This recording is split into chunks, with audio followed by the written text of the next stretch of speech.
Pinag-aaralan ng Office of the Solicitor General ang inendorso ng Philippine Statistics Authority na pagkansela sa birth certificate ni suspended Bamban Mayor Alice Guo. Sa pagdinig, lumitaw na may kapangalan at ka-birthday ang alkalde na kapareho rin niya ng lugar ng kapanganakan. Saksi, si Ma'am Gonzales. Iisang pangalan, pareho ng kaarawan pero magkaiba ang katauhan. Is it a coincidence na may dalawang Alice Leal Guo na pinanganak on July 12, 1986 sa Tarlac? Or is this a case of stolen identity? Ito ang mga bagong tanong na lumutang sa pagdinig ng Senate Committee on Women and Children kanina.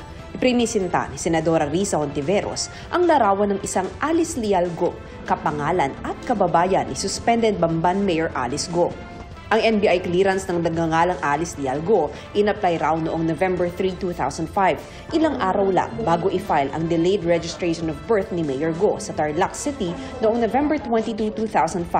Has Guo Haping assumed the identity of a Filipino woman and then nearly a decade later run for public office? Sino po ang babaeng ito na may pangalang Alice Leal Guo pero hindi kamukha ni Mayor? Nasaan na po siya ngayon? March 2021 naman kumuha ng NBI clearance si Mayor Guo. Baka ibang tao talaga yan, ma'am, hindi sa sistema ang may problema. Pwedeng nangyari dahil sa isang switch? Pwede, ma'am, pero hindi ko masabi kung ano ba talagang nangyari dyan. Aalamin ng NBI kung nasaan ang isa pang Alice Leal Guo. Natsyempohan ng GMA Integrated News ang pagpunta ng NBI agent sakaling nakalagay sa iprinisentang NBI clearance sa Senado. Pero iba ito sa mismong lugar bagamat katunog. Sabi ng mag-asawang nakatira roon, walang Alice Leal Guo roon at hindi rin umano nila ito kilala. Pinuntahan din namin ang lugar na nasa clearance pero walang kalye roon na kapangalan ng kalye na nasa dokumento. Wala pang pahayag gaunay nito si Mayor Guo na hindi dumalo sa pagdinig dahil masama raw ang pakiramdam. Sa kanyang liham sa komite, sinabi ni Guo na matindi na ang epekto ng mga pagdinig at mga anyay malisyosong alegasyon sa kanyang physical at mental health. Pero nanindigan ng komite na kailangan niyang humarap kaya sinabina na siya. Gayon din ang kanyang ama, 3 kapatid at partner ng kanyang ama na si Lin Wenyi. Mayor Alice, or should I say, Guo Huaping, if you do not honor the subpoena, I will cite you in contempt. Tinanong din muli ng mga senador kung si Mayor Guo nga ba ang Chinese national na si Guo Huaping. Sabi ng NBI, nakuha na nila ang fingerprint records ng dalawa at sinusuri na nila kung pareho.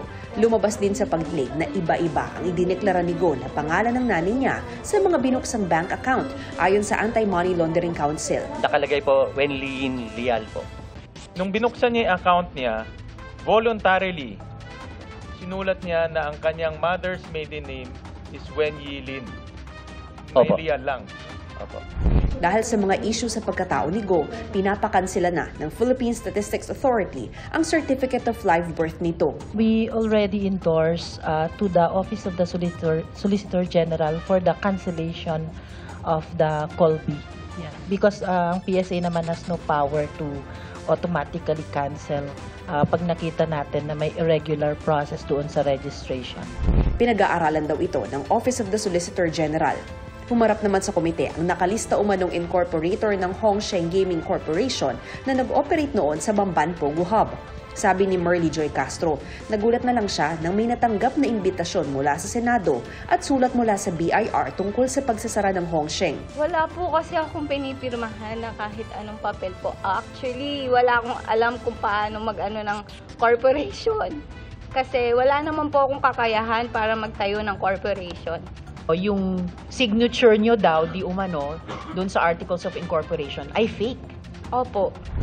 Kaya nasita ang PAGCOR. Paano nakalsut ito sa kanila? Addresses po ng mga incorporators are being checked one by one because in the previous probity check po na ginagawa, it only includes the documentations, the documents of the corporation as well as the cases.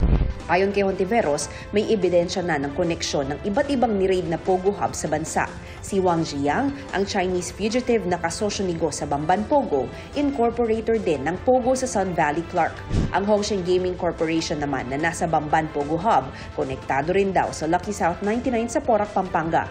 Sa pagdinig na gisa si Porac Mayor Jaime Capil kung bakit hindi sila gumawa ng paraan na makapasok sa Pogo Hub nang inspeksyon nila ito noon. Pinapasok po kami hanggang doon lang sa guardhouse. Pero doon hanggang sa security office lang. Kaya hindi po sa buong area po. So Mr. walang Chair. checking na nangyari? Kung nasa labas lang kayo, tinignan lang natin yung facade, in reality, walang checking na nangyari. Ganun po yung nangyari dahil hindi po tayo pinapasok talaga sa buong area. Hindi ba kayo nagkaroon ng duda bakit hindi kayo pinapapasok? Akala po namin nangyayari talaga na that's a private property. Inihahanda na ng Presidential Anti-Organized Crime Commission o PAOC ang mga kasong isasampa sa Porac Pogo Hub. May 14 na persons of interest daw sila at 3 rito ang tinutugis pa. This is the only first time that members of the Commission of the Secretariat are getting death threats that are nerve-wracking and chilling because these are not ordinary money launderers, Madam Chair, Your Honor. These are honest-to-goodness transnational criminals with records dating back to decades in China, Hong Kong, and Macau. Para sa GMA Integrated News, ako si Mav Gonzalez, ang inyong saksi. Mga kapuso, sama-sama tayong maging saksi. Mag-subscribe sa GMA Integrated News sa YouTube at para sa mga kapuso abroad, samahan niyo kami sa GMA Pinoy TV at sa www.gmanews.tv.